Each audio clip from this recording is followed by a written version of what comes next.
hello friends की खबर आपलोक स्वागत मोर channel friend अगरबत्ती रस्टिकर ऊपर एजने कमेंट करिছে যে रस्टिक कत बिक्री करिब पारि तारे ऊपर दुई एषार कथा बेसि दीघलिया नकरो आरो फ्रेंड्स এই रूमটো দেখিছে এই रूमটোতে মই কাম চলে আৰু যিবিলাক মানে पैकेजिंग काम হক স্টিক আনি पैकेजिंग करा डिपिंग करा जी काम अगरबत्तीर এই रूमते चले रूमটো ইমান ভাল নহয় আপোনালোকে দেখিব পাৰিছে কাৰণ এইটো रूम আগৰ মানে বহুত পুৰণা ঘৰ আছিল আমাৰ ইয়াতে থাকিছিলো এতিয়া এই रूमটো বাদ দি কাখতে रूम বনোৱা গৈছে তাতে থাকো এইটো रूम পৰি থাকে কাৰণে এই रूमটোতে মানে ভাবিলো যে এই अगरबत्ती কামটো এই रूमটোত কৰিলে ভাল হ'ব হেৰ কাৰণে এইটো रूमত কাম চলিছে কিন্তু ইমান ভাল নহয় ऊपर फाउंडेशन ठीके আছে टिंग सिंग सब ठीके আছে बाकी देहात অলপ হে হৈছে बाकी सब ठीके আছে হেৰ কাৰণে এইটো रूमতে কামটো আৰম্ভ সৰি এইটো रूमতে হেৰ কাৰণে কামটো চলাই আছো আৰু ফেন্সি বজাৰৰ ওপৰতো এটা ভিডিও বনাম মানে ফেন্সি বজাৰৰ ওপৰত কেনেকুৱা ভিডিও বনাম যদি আপোনালোকৰ কোনোবাই अगरबत्तीৰ বেপাৰ কৰি আছে সাবস্ক্ৰাইবাৰ সকলেতো গমে পাইছে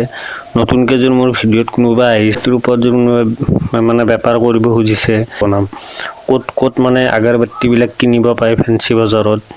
ৰেডিমেড अगरबत्ती কিনিব পায় যিবিলাক বক্সত আহে দৰ্জনত আহে 5 টকীয়া হওক 10 টকীয়া হওক 20 টকীয়া কত ফেন্সি বজাৰত কিনিব পায় তাৰে ওপৰত মই ভিডিও বনাম আৰু কেইদিনমান যোৱাৰ পিছত এইকেইটা দিন অলপ ব্যস্ত হৈ আছো কাৰণ মোৰ अगरबत्ती বিলাক মানে কেনেকুৱা মই নিজে पैकेजिंग কৰো নিজে সেল কৰিব যাও সেলিংটো তো মোৰে হ'ব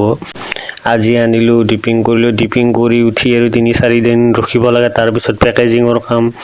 যদি বেছি কোৱান্টিটিত বস্তু আনো এতিয়া হলে 10-15 দিনলৈকে সময় লাগি যায় অকলে কৰিব লাগে না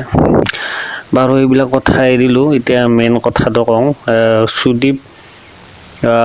পণ্ডিত বুলি এজনে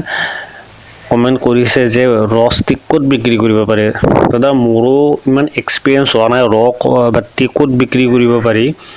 এতিয়াও মই ভাবো আৰু মই আগে পিছে এইটো কাম কৰিছো আপোনালোকেও জানে চাগে OLX হক কুইকাৰ হক তাতে আপোনালোকে 1 টকা এটাও খৰচা নকৰাকৈ নিজৰ বস্তু বিক্ৰী কৰিব পাৰে হেকাৰণে OLX বা কুইকাৰত আপুনি এড এটা দি দিয়ক আপুনি যে ৰস্টিক বিক্ৰী কৰে বা আপুনি ইন্ডিয়া মাৰ্টত গৈ বিক্ৰী কৰিব পাৰে ইন্ডিয়া মাৰ্টৰ প্ৰসেসটো অলপ বেলেগ হ'ব যদি আপোনালোকে ইন্ডিয়া মাৰ্টত কেনেকৈ সেল কৰিব পাৰি কেনেকৈ বিক্ৰী কৰিব পাৰে হেতু প্ৰসেস যদি জানিব খুজে তেতিয়ালে মোক কমেন্ট কৰিব মই যিমান কমেন্ট আহে মই তাৰে বেছি কমেন্ট আহিলে মই তাৰে ওপৰত ভিডিও বনাম কাৰণ ইন্ডিয়া মাৰ্টত যেতিয়া আপুনি বস্তু এটা সেল কৰিব যাব তাতে মানে হিউজ কোয়ান্টিটিত আপুনি সেল কৰিব লাগিব OLX কুইকাৰৰ দৰে নহয় তাতে GST লাগিব এইবিলাক সকলো বস্তু লাগে যদি আপোনাৰ GST আছে তেতিয়ালে কথা নাই প্ৰবলেম নাই যদি নাই তেতিয়া প্ৰবলেম হ'ব পাৰে হেৰ কাৰণে মই ভাবিছো যদি আছে নাই যদিও আপোনালোকে OLX কুইকাৰত বিক্ৰী কৰিব পাৰে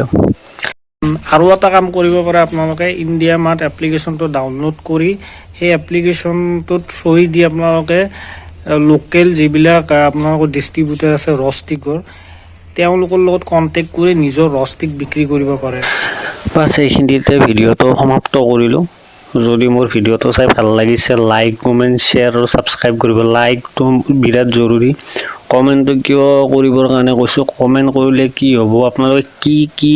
अगरबत्तीৰ ওপৰত কি কথা জানিব খুজে তাৰে ওপৰত কমেন্ট কৰিলে মই তাৰে ওপৰত ভিডিও বনাব পাৰিম শেয়াৰ কৰিলে আপোনাৰ লগ বন্ধু কেইজন মানৰ সুবিধা হ'ব বা কোনোবাই নজনা কথা কিছুমান জানিব পাৰিব বাস এইখিনিতে থ্যাংক ইউ